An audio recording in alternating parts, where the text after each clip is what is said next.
दोस्तों, जैसा कि आप सभी को पता है, भारत और पाकिस्तान के रिलेशंस काफी ज्यादा खराब हो चुके हैं और इसी के बीच हमें यह देखने को मिलेगा कि पाकिस्तान ने डिसाइड किया है कि वो अपने डिफेंस बजट के अंदर 18% इंक्रीमेंट करेंगे।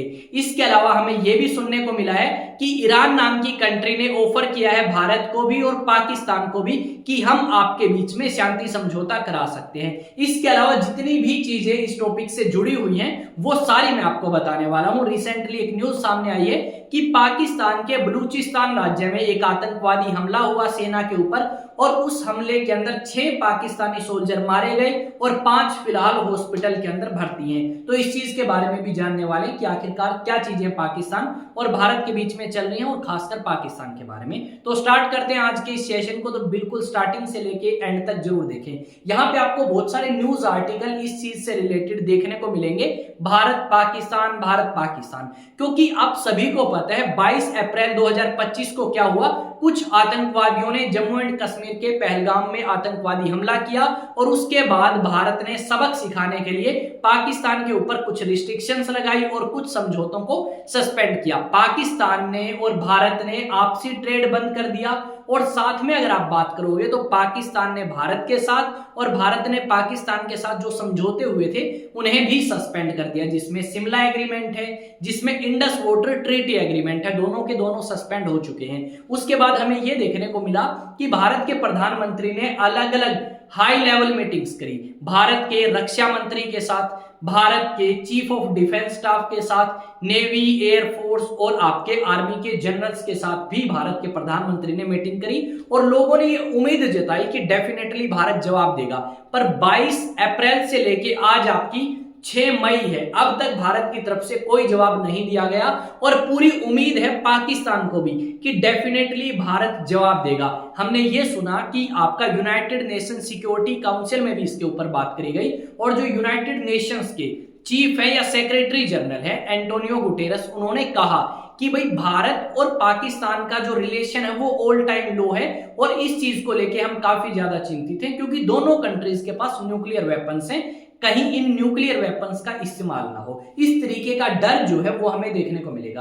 अब भारत एक रीजन है कि अभी तक जवाब नहीं दे पाया क्योंकि पाकिस्तान के पास न्यूक्लियर वेपन्स है और हमारे पास भी हैं, तो इस चीज का खतरा दोनों कंट्रीज के बीच में बना हुआ है। साथ में हमने ये देखा कि कुछ सरफेस टू सरफेस मिसाइल जो हैं वो टेस्ट फायर करी गई हैं पाकिस्तान के द्वारा, यानी पाकिस्तान अपनी तरफ से पूरी तैयारी करके बैठा है और भारत अपनी तरफ से पूरी तैयारी करके बैठा है कि कभी भी किसी भी टाइम जो है हम जवाब दे सकते हैं दोनों कंट्रीज एक दूसरे को।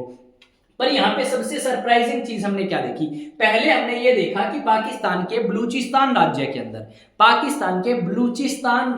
अंदर एक ट्रेन हाईजैक करी और उस ट्रेन हाईजैक के पीछे बलूच लिबरेशन आर्मी थी। अब हमें क्या सुनने को मिलेगा कि पाकिस्तान के उसी बलूचिस्तान राज्य के अंदर सेना के ऊपर हमला किया गया जिसमें 6 सोल्जर्स मारे गए, 5 आपके हॉस्पिटल के अंदर भर्ती हैं क्योंकि वो बहुत ज्यादा घायल हो चुके हैं। अब यहाँ पे पहले तो बलूच लिबरेशन आर्मी ने यह दावा किया था कि ट्रेन हाईजैक हमने करी है, पर ये जो अटैक फिलहाल आपका किया गया है अब तक इसकी जिम्मेदारी किसी ने नहीं ली है। यानी एक तरफ तो पाकिस्तान भारत से लड़ने की तैयारी में है और दूसरी तरफ हमें यह देखने को मिलेगा कि पाकिस्तान के अंदर ही इंस्टेबिलिटी है।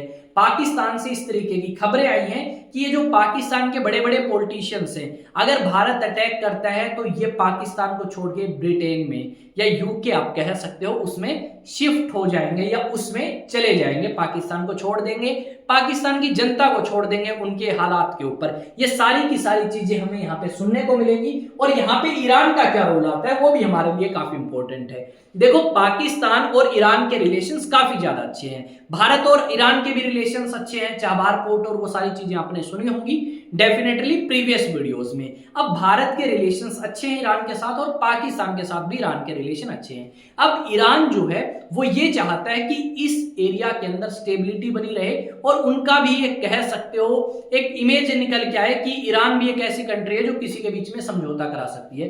तो ईरान ने कहा है कि दोनों कंट्रीज की तरफ से शांति बनाए रखें और किसी भी तरीके का अटैक या हमला ना करें। ईरान के रिलेशन दोनों कंट्रीज के साथ हैं, अगर ये दोनों कंट्रीज बोलेंगे तो ईरान जो है दोनों कंट्रीज के बीच में समझौता करा सकता है। हमने ये देखा कि ईरान के विदेश मंत्री पाकिस्तान पहुंचे और उसके बाद खबरें ये सामने आई हैं कि ईरान के विदेश मंत्री भारत भी पहुंच सकते हैं। अब जो ईरान की गवर्नमेंट न्यूज एजेंसी है उनका कहना यह है कि वो पाकिस्तान पहले इसलिए गए हैं ताकि वो पता लगा सकें कि पाकिस्तान भारत के बारे में क्या सोचता है। फिर उसके बाद वो भारत आएंगे और भारत को बताएंगे या भारत की सरकार को बताएंगे कि किस तरीके से आपको कदम उठाने चाहिए, क्या करना चाहिए, क्या नहीं करना चाहिए, किस तरीके से हम समझौता करा सकते हैं। वो सारी चीजें हमें बाद में पता लगेगी जब ईरान के विदेश मंत्री भारत के अंदर पहुंचेंगे। अब इन्होंने एक बार नहीं काफी बार इस बात को दोहराया है कि ईरान जो है वो रोल प्ले कर सकता है शांति स्थापित करने के लिए भारत और पाकिस्तान के बीच में। देखो, भारत और पाकिस्तान के रिलेशंस तो काफी खराब हो चुके हैं और आप कह सकते हो कि अगले 20 सालों तक ऑन एन एवरेज भारत और पाकिस्तान के रिलेशंस जो हैं वो नहीं सुधरने वाले।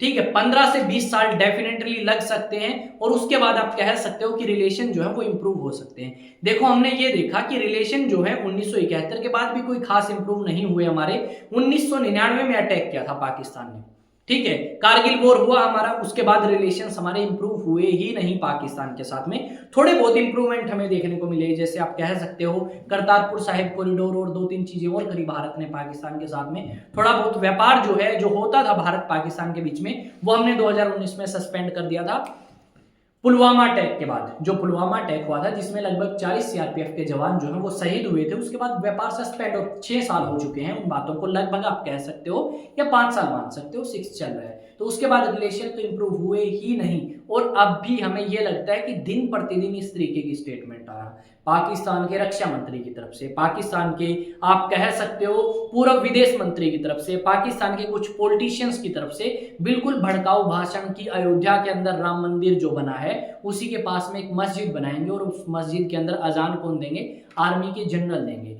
और यहाँ पाकिस्तान की सेना के जो सोल्जर्स हैं वो ईंट लगाएंगे बाबरी मस्जिद के लिए। इस तरीके की स्टेटमेंट दी गई। बिलावल भुट्टो ने क्या कहा? बिलावल भुट्टो ने कहा कि या तो इंडस में पानी बहेगा या इंडस में भारत के लोगों का खून बहेगा। यानी इतनी भड़काऊ एंटी इंडिया स्टेटमेंट उन्होंने दी। अगर वो चाहते तो वो क्या कर सकते थे, वो ऑफर कर सकते थे कि हम नेगोशिएशंस करते हैं, बातचीत करते हैं, पर उन्होंने उस चीज को नहीं अपनाया। उन्होंने बल्कि दूसरे रुख अपने दिखाए, दूसरा चेहरा अपना दिखाया कि हाँ डेफिनेटली हम भारत को जवाब देने के लिए तैयार हैं और भारत काफी ज्यादा आगे है पाकिस्तान से। पाकिस्तान मुकाबला नहीं कर सकता।